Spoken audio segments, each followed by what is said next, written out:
So we were discussing about the routes of drug administration, जिसमें अभी तक हमने डिस्कस कर लिया है एंट्रल रूट। और पर एंट्रल एडमिनिस्ट्रेशन में 3 इंजेक्शंस हमने डिस्कस कर लिए हैं, सबक्यूटेनियस, इंट्रामस्कुलर और intravenous. Now coming toward the fourth, intra arterial. As the name indicate, इसमें हम नीडल को डायरेक्टली इंसर्ट करते हैं into the lumen of an artery. So it is use for the chemotherapy of some malignant disease, कि कुछ ऐसी malignant disease हैं जिनमें हम कीमोथेरेपी करने के लिए जो ड्रग है उसको एडमिनिस्टर करते हैं थ्रू आर्टरी के थ्रू, किसी आर्टरी के थ्रू। तो उसमें हम नीडल इंसर्ट करते हैं into artery. Then it is use for the diagnostic purposes. जैसा कि आपने ये लफ्ज़ सुना होगा कि एंजियोग्राफी और एंजियोप्लास्टी। सो इसके लिए जो नीडल इंसर्ट की जाती है एंजियोग्राफी के लिए, ताकि कोई हार्ट के अंदर इशू है, हार्ट की वेसल्स के अंदर, तो वो डायग्नोस कर सकें। तो एंजियोग्राफी के लिए जो नीडल इंसर्ट की जाती है वो भी आर्टरी के अंदर इंसर्ट की जाती है। देन है intracardiac. As the name indicate, इसमें इंजेक्शन जो है वो डायरेक्टली हार्ट के अंदर लगाया जाता है।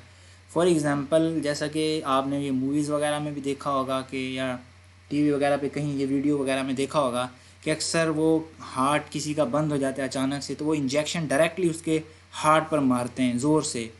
सो उसमें डायरेक्टली हार्ट के अंदर मेडिसिन जा रही होती है, विच इज़ एड्रीनलिन। तो इंट्राकार्डिक इंजेक्शन हम उस वक्त यूज़ करते हैं जब सडन स्टॉपेज ऑफ हार्ट हो जाए, like adrenaline. Then intrathecal. In intrathecal administration we administer the drug into sub अरेकिनॉइड space. ये यहाँ पर मैं डायग्राम इसलिए नहीं शो कर रहा क्योंकि ये आप एनाटमी के अंदर ये पहले से पढ़ चुके हैं। आपको सब अरेकिनॉइड स्पेस का कंसेप्ट अच्छे से है, ये आप न्यूरो एनाटमी में पढ़ चुके हैं।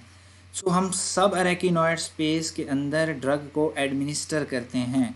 अब सब अरेकिनॉइड स्पेस तक अप्रोच करने के भी कई तरीके हैं। फॉर एग्जांपल लंबर पंक्चर, ये क्लिनिकल भी आपने एनाटमी के अंदर पढ़ा हुआ है। तो दूसरा होता है एक सेरिबेलो मेडलरी सिस्टर्न। सिस्टर्न क्या होते हैं? तो लेट्स सपोज, जैसा कि हमें पता है कि जो हमारा ब्रेन है और स्पाइनल कॉर्ड है उसके अराउंड 3 लेयर्स होती हैं मेनिंजेस की।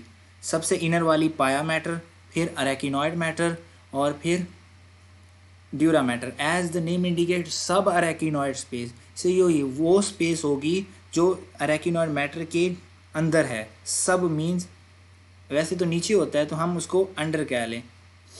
तो सब अरेकिनॉइड स्पेस वो स्पेस होती है जो पाया मैटर और अरेकिनॉइड मैटर के बीच में होती है। अब कुछ ऐसी लोकेशंस हैं जिन जगह पर अरेकिनॉइड मैटर और पाया मैटर के दरमियान जो डिस्टेंस है वो काफ़ी ज़्यादा होता है, और वहाँ पर जो स्पेस है वो दूसरी नॉर्मल स्पेस के मुकाबले में थोड़ी ज़्यादा होती है, इसलिए वहाँ फ्लूइड भी ज़्यादा होता है। सो उस फूली हुई जगह को हम कहते हैं सिस्टर्न।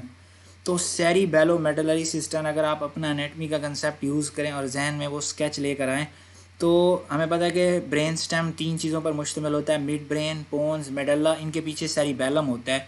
तो जहाँ पर सेरिबेलम है और मेडल्ला है, इसी के साथ ही एक होता है सिस्टर्न, सेरिबेलो मेडलरी सिस्टर्न।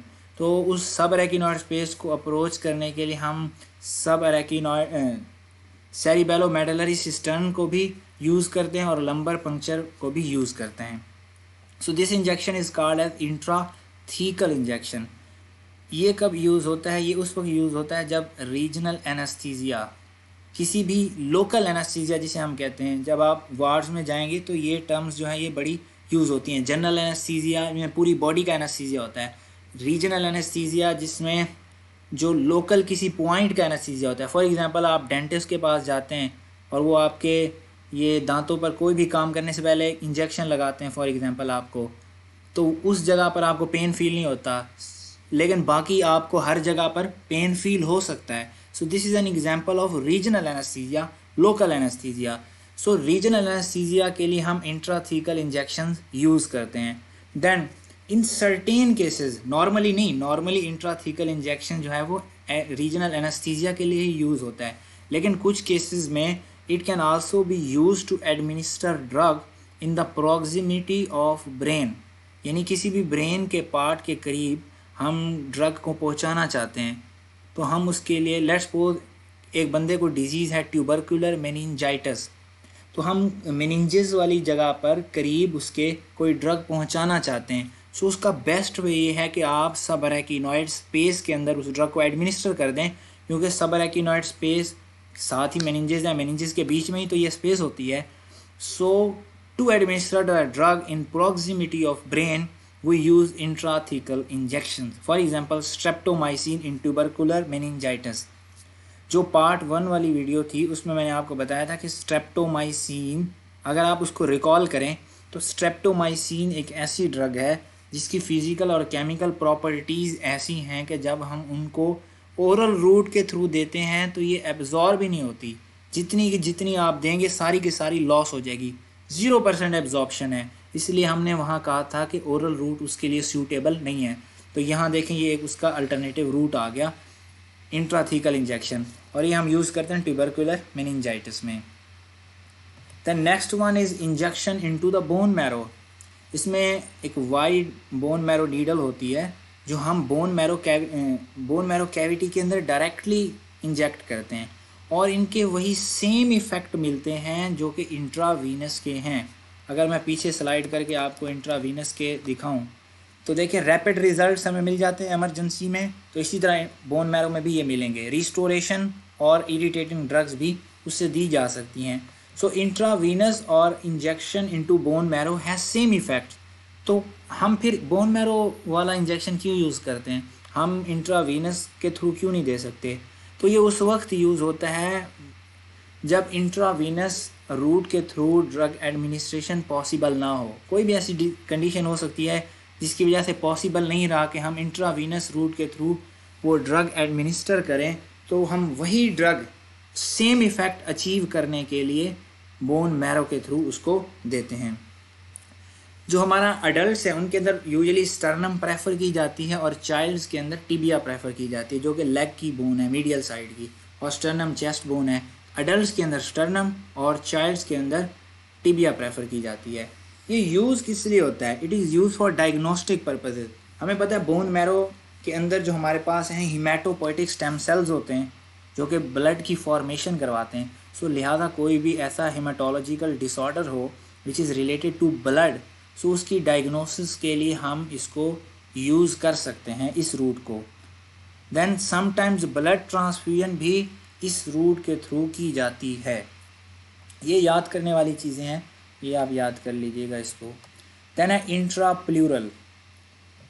बाज़ औक़ात ऐसा होता है कि हमने ओरल रूट के थ्रू दी या सबक्यूटेनियस रूट के थ्रू दी या इंट्रा मस्कुलर रूट के थ्रू दी, लेकिन इन सब रूट के बावजूद जो हमारे पास प्लूरल कैविटी है which is present between the parietal and the visceral pleura, उस कैविटी के अंदर ड्रग की अमाउंट इतनी सफिशेंट नहीं है कि हमें डिज़ायर्ड एक्शन हासिल हो जाए।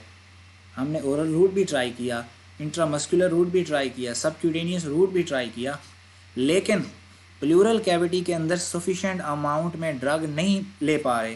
तो हम क्या करते हैं, हम डायरेक्टली प्लूरल कैविटी के अंदर इंजेक्ट करते हैं ड्रग को। This injection is called as intrapleural injection as the name indicates. For example empyema एक कंडीशन है, उस केस में हम पेनिसिलिन देते हैं सेलिन में डाल के।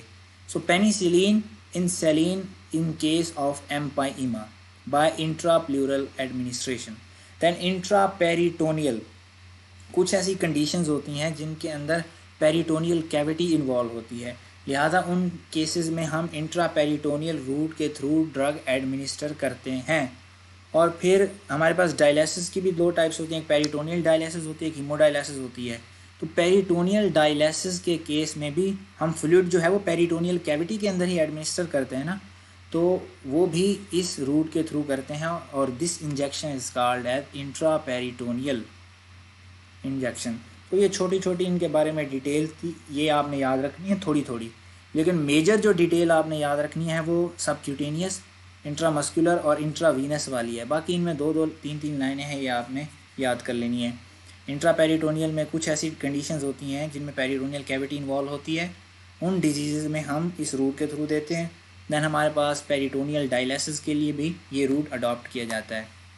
देन इंट्राडर्मल, डर्मल है डर्मिस से, dermis is the part of skin, so intradermal means into the skin. In this case, the drug is administered between the layers of skin. It is used, अब इसकी practical application क्या है? It is used for the sensitivity test for penicillin. ये यहाँ पर मैं थोड़ी सी इसके बारे में बात करता चलूँ. जब आप वार्ड में जाएंगे तो आप ये देखेंगे कि पेनिसिलिन को एडमिनिस्टर करने से पहले आपको बताया जाएगा कि इसकी टेस्ट डोज देकर देखो, क्योंकि some persons are allergic to penicillin. और अगर आपने बगैर उसकी सेंसिटिविटी चेक किए सिस्टेमिक सर्कुलेशन में पेनिसिलिन डाल दी, एक सीवियर एलर्जिक रिएक्शन होता है, एनाफाइलैक्टिक शॉक में पेशेंट चला जाता है और उसकी डेथ भी हो सकती है. तो आपने ये बहुत ख्याल करना है जब पेनिसिलिन एडमिनिस्टर करनी है तो डायरेक्टली सिस्टेमिक सर्कुलेशन में नहीं डालनी. तो एक उसकी टेस्ट डोज वो हम स्किन के अंदर इंजेक्ट करते हैं और देखते हैं कि एलर्जिक रिएक्शन हुआ है या नहीं हुआ. अगर हुआ है तो फिर हमने नहीं एडमिनिस्टर करनी या कोई और तरीका सोचना है. अगर नहीं हुआ उसके बाद हमने उसको सिस्टेमिक सर्कुलेशन में एंटर करना है. ऐसे डायरेक्टली हम पेनिसिलिन को सिस्टेमिक सर्कुलेशन में नहीं एंटर कर सकते, पहले चेक करना पड़ता है. सो उस चेक करने के लिए जो टेस्ट होता है उसको हम कहते हैं सेंसिटिविटी टेस्ट. और उस सेंसिटिविटी टेस्ट में हम स्किन की लेयर्स के दरमियान में उसको इंजेक्ट करते हैं, यानी स्किन के अंदर, और वो इस इंजेक्शन को हम कहते हैं इंट्राडर्मल इंजेक्शंस. देन एक स्पेशल टाइप है इंजेक्शन की which is known as jet injection. एक स्पेशल टाइप जो आजकल यूज़ की जा रही है. जैसा कि आप मशीन ये पिक के अंदर देख सकें, आपको एक अपरेटस नज़र आ रहा है. This is known as container और गन. अब होता क्या कि जो भी हम ड्रग एडमिनिस्टर करना चाहते हैं वो सॉल्यूशन फॉर्म के अंदर लेते हैं और उसको इस कंटेनर के अंदर भर दिया हमने. इस कंटेनर के अंदर हमने भर दिया और इस कंटेनर के अंदर बहुत ज़्यादा हाई प्रेशर होता है.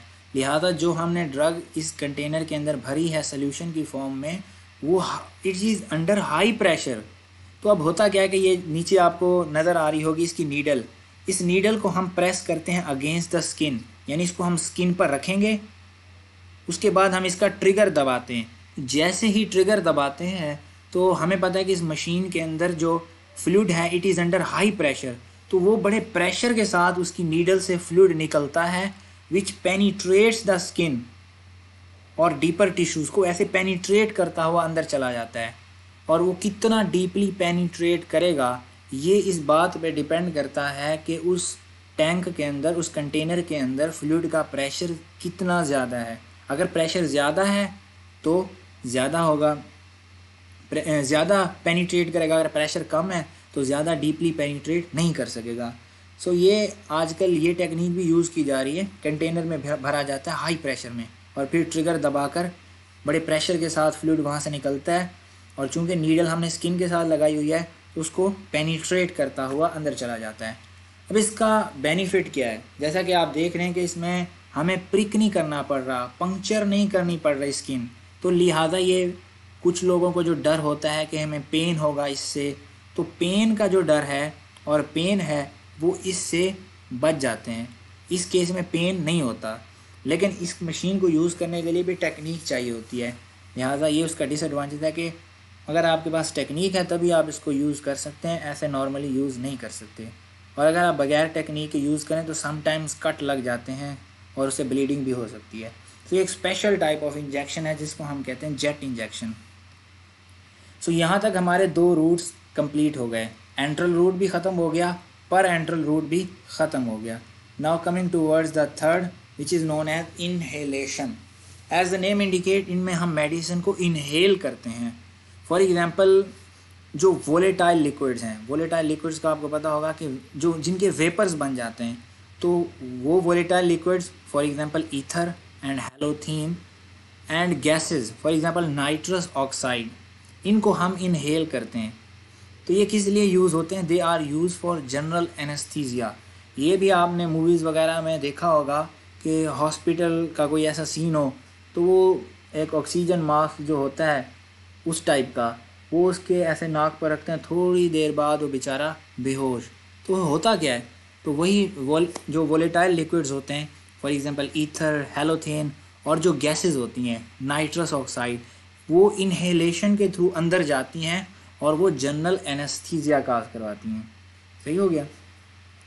अब ये बात हम पहले डिस्कस कर चुके हैं कि किसी भी ड्रग का एक्शन जो है वो लोकली भी एक्ट करती है और सिस्टेमिकली भी।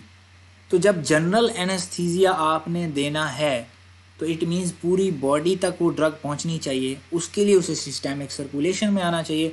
तो सिस्टेमिक सर्कुलेशन में कैसे आएगा, तो यहाँ आप साथ वाली डायग्राम पर अगर गौर करें तो एक एल्वियोलाई शो किया हुआ है और साथ उसमें एक ब्लड कैपिलरी है जिसके अंदर ब्लड सेल्स हैं, और यहाँ पर एक एरो के थ्रू कार्बन डाइऑक्साइड इधर जा रही है और ऑक्सीजन इस तरफ आ रही है, और बीच में ये जो सेल्स हैं एल्वियोलाई के, this is known as epithelial cells, इसको हम कहते हैं पल्मोनरी एपिथेलियम।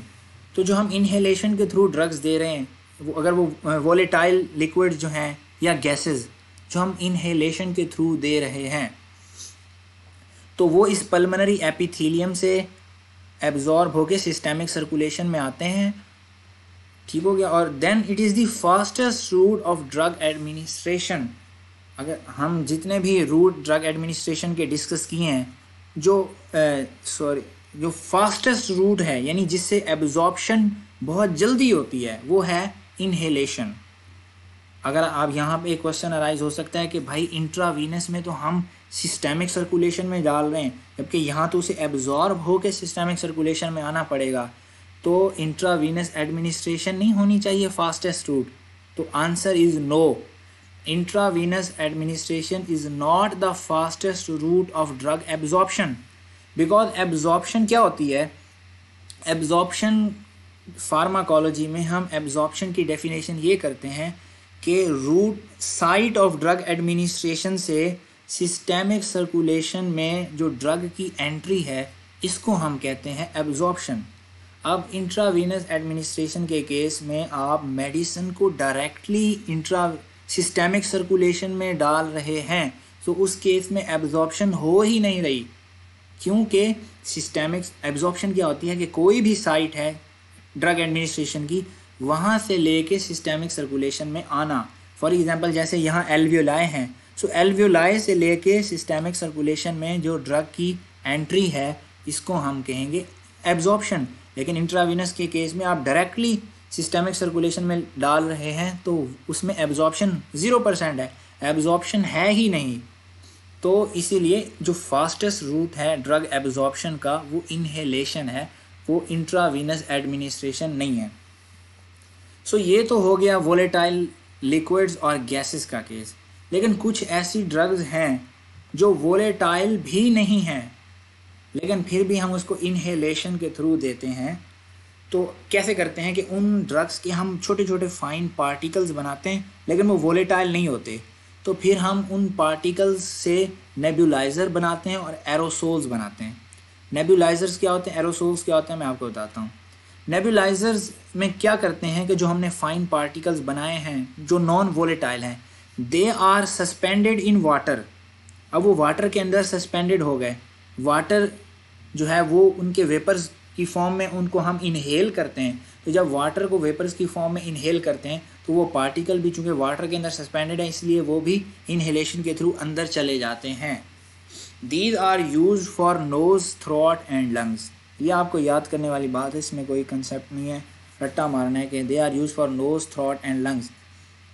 लेकिन एक लॉजिकल भी है, अगर आप इसको थोड़ा सा कंसेप्ट अपना डेवलप करें कि चूँकि ये इनहेलेशन के थ्रू जा रहे हैं नेबुलाइजर्स भी, तो इट मीन्स कि ये जो हैं रिस्पायरेटरी सिस्टम से रिलेटेड होंगे। अब रेस्पिरेटरी सिस्टम में आप ऊपर से नीचे आते जाएं, सबसे पहले आएगा नोज़, क्योंकि इन्हेलेशन जब हो रही है तो सबसे पहले नोज़ आ रहा है, तो ये नेबुलाइज़र जो है ये नोज़ के लिए भी यूज़ होंगे। देन फिर नीचे थ्रॉट आ रहा है तो थ्रॉट के लिए भी यूज़ होंगे। फिर लंग्स स्टार्ट होते हैं तो ये लंग्स के लिए भी यूज़ होंगे।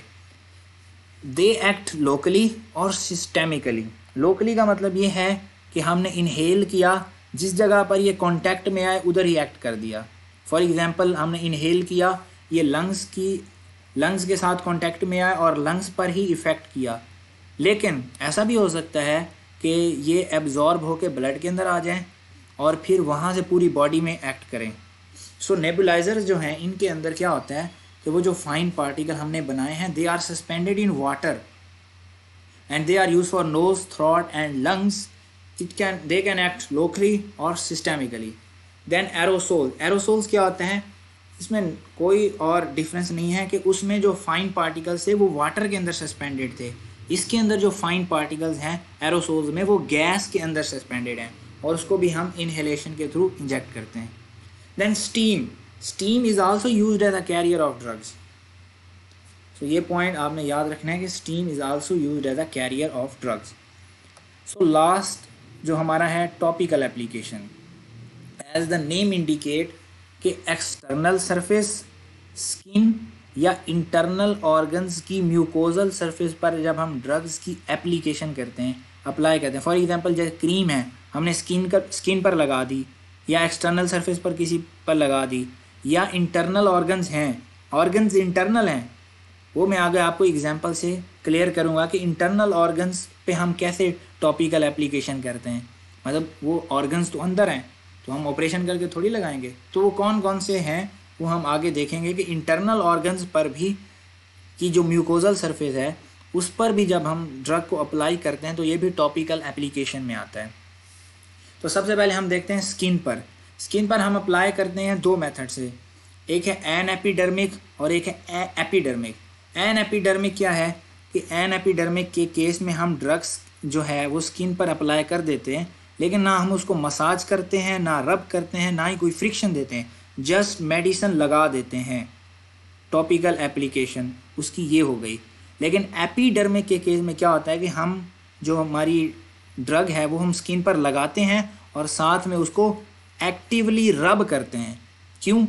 क्योंकि एन एपिडर्मिक के केस में क्या हो रहा है कि जैसे ही हमने ड्रग अप्लाई की स्किन पर तो वो वहाँ से जो उनका एक्टिव इंग्रेडिएंट है यानी वो कंपाउंड जिसने एक्ट करना है वो डायरेक्टली स्किन के अंदर पेनिट्रेट कर जाता है.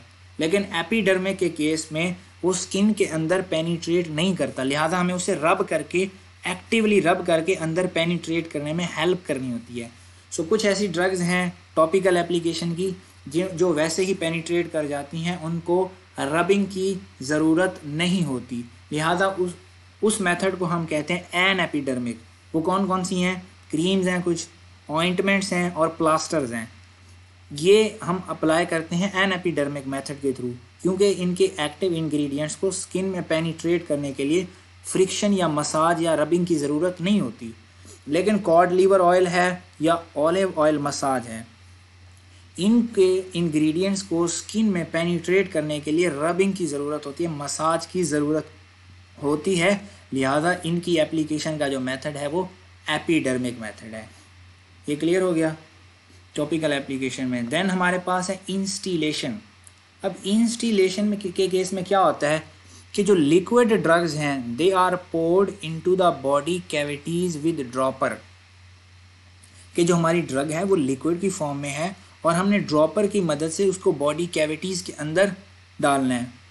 फॉर एग्ज़ाम्पल जैसे आप अक्सर, ये तो कॉमन एग्जांपल है कि वो आपको आई ड्रॉप्स देते हैं, तो उसमें क्या करते हैं कि आप ड्रॉपर की मदद से आँख के अंदर जो है वो उसको इंजेक्ट करते हैं. इसी तरह नेज़ल कैविटीज़ के अंदर भी लिक्विड ड्रग्स इंजेक्ट की जा सकती हैं with the help of dropper. So ये जो उसका मेथड है जिसमें हम ड्रॉपर की मदद से लिक्विड ड्रग्स को इंजेक्ट करते हैं, this is known as instillation. Then है इंसफ्लेशन. इंसफ्लेशन में क्या होता है कि पाउडर ड्रग्स हम बॉडी कैविटीज़ के अंदर इंजेक्ट करते हैं. इंस्टिलेशन में लिक्विड ड्रग्स थी, इंसफ्लेशन में पाउडर ड्रग्स थी. इंस्टिलेशन में लिक्विड ड्रग्स को इंजेक्ट करने के लिए ड्रॉपर यूज़ हो रहा था, इंसफ्लेशन में लिक्विड ड्रग्स को इंजेक्ट करने के लिए स्पेशल टाइप के नेबुलाइजर्स यूज़ होते हैं. वहाँ उसकी एग्जांपल क्या थी? एक कंजक्टाइवल सैक, या आप आई की एनाटमी में पढ़ेंगे कि एक थोड़ी सी कैविटी बनती है दो लेयर्स ऑफ कंजक्टाइवा के दरमियान आँख में, तो उसके अंदर जब हम इंजेक्ट करते हैं तो ये कंजक्टाइवल सैक, उस एरिया को कंजक्टाइवल सैक कहते हैं. तो इंसफ्लेशन में हम पाउडर ड्रग्स देते हैं with the help of special nebulisers. तो कौन कौन सी? उसमें भी नोज़ एयर है या वुंड्स, जो हमारा ज़ख़म है उस पर भी हम पाउडर ड्रग्स ऐसे स्पेशल नेबुलाइजर्स की मदद से इंजेक्ट करते हैं, अप्लाई करते हैं. इंस्टीलेशन में हम लिक्विड ड्रग्स अप्लाई करते हैं। ये दोनों के दरमियान ये वाला डिफरेंस जो है ना, ये बहुत ज़रूरी है, ये याद रख लीजिएगा। इंस्टीलेशन में लिक्विड, इंसफलेशन में पाउडर ड्रग्स। अब जो इंसफलेशन मेथड है, it is cumbersome. Cumbersome means कि it is difficult to use some time, therefore alternative is preferred some time. Then हमारे पास है इरिगेशन और डाउचिंग। कुछ ऐसे जो इंटरनल ऑर्गन्स हैं, लाइक यूरिनरी ब्लैडर हो गया, यूट्रस हो गया, विजाइना हो गया, यूरिथ्रा हो गया, इनको हम इरिगेशन करते हैं कि फ्लूइड जो है वो इनके अंदर हम इंजेक्ट कर देते हैं। तो this method is known as irrigation और डाउचिंग। इस तरह के ऑर्गन्स, जैसे मैंने आपको एग्जांपल दिए हैं, ये आपने याद करने हैं। ये कुछ याद करने वाली चीज़ें हैं इन केसेस में, जो समझने वाली आएगी वो मैं आपको बताता जाऊँगा। कि यूरिनरी ब्लैडर, यूट्रस और वेजाइना में हम इरिगेशन करते हैं कि जो फ्लूइड है इनके अंदर इंजेक्ट कर देते हैं। सो ये यूज़ किस लिए होते हैं? यूरिनरी ब्लैडर, यूट्रस, वेजाइना वगैरह को क्लीन करने के लिए। पहला उसका यूजेज क्या है कि इन इंटरनल ऑर्गन्स की क्लीनिंग एक्शन के लिए। देन हमने अगर कोई इन ऑर्गन्स में एंटीसेप्टिक अप्लाई करना हो अंदर म्यूकोजल सरफेस पर, फॉर एग्जांपल वेजाइना है, वेजाइना की म्यूकोजल सरफेस पर हमने कोई एंटीसेप्टिक अप्लाई करना है, सो वो भी इस मेथड के थ्रू हम करते हैं, इरिगेशन और douching. Then it is also use to heat these organs. So ये तीन उनकी यूजेज हैं जिसमें हम क्लीनिंग, एंटीसेप्टिक की एप्लीकेशन और heating of these drugs. Then है इंसर्शन। इंसर्शन ये है कि सपोजिटरीज मैंने आपको बताया था कि वो ड्रग्स जो रेक्टल रूट के थ्रू दी जाए और सॉलिड फॉर्म में, वो सपोजिटरीज होती हैं। तो ऐसी सपोजिटरीज जिनके अंदर फैटी बेस हों, fatty base such as oil of theobroma, ये आपने याद करना है कि it is a fatty base, oil of theobroma which melts at body temperature. तो ऐसी सपोजिटरीज जिनके अंदर फैटी बेस हो, for example oil of theobroma, इसको हम देते हैं रेक्टल रूट के थ्रू, कि हम वो मेडिसिन जो है वो रेक्टम के अंदर इंसर्ट करते हैं, और जैसा कि यहाँ लिखा हुआ है कि ये जो ऑयल ऑफ थियोब्रोमा है ये बॉडी टेम्परेचर पर मेल्ट कर जाता है। तो जैसे ही वो ड्रग जो है वो रेक्टम के अंदर इंसर्ट की जाती है तो उसके टेम्परेचर की वजह से वो मेल्ट करने लग जाता है, और जब मेल्ट करता है तो as a result active ingredients release होते हैं which act on the rectum, और एज अ रिज़ल्ट जो उसका डिज़ायर्ड एक्शन है वो अचीव हो जाता है। वो कोई भी हो सकता है। वो हमारे पास कॉन्स्टिपेशन को रिलीव करने के लिए लोकल सपोजिटरीज हो सकती हैं, फॉर एग्जांपल ग्लिसरीन सपोजिटरीज और bisacodyl suppositories. So this method is known as insertion. Insertion क्या है कि suppositories which contain fatty base such as oil of theobroma, they are inserted applied into the per rectal route, और वहाँ पर वो body temperature पे melt करती हैं, एक्टिव इंग्रेडिएंट्स रिलीज होते हैं और वो एक्ट करते हैं। देन पेंटिंग और स्वैबिंग क्या है कि कोई भी ड्रग्स, सिंपली जब कोई भी ड्रग्स हम लोशंस की फॉर्म में अप्लाई करें क्यूटेनियस सरफेस पर, या बक्कल नेजल कैविटीज़, या दूसरे इंटरनल ऑर्गन्स की म्यूकोजल सरफेस पर, यानी सिंपली कह लो कि जब क्यूटेनियस और बक्कल सरफेसेस पर क्यूटेनियस या म्यूकोजल सरफेसेस पर हम लोशंस की फॉर्म में ड्रग्स अप्लाई करें, so this method is called as painting और swabbing. So this was the end of our lecture. अगर आपको इसके बारे में कोई क्यूरीज हो तो आप हमें कमेंट सेक्शन में बता सकते हैं।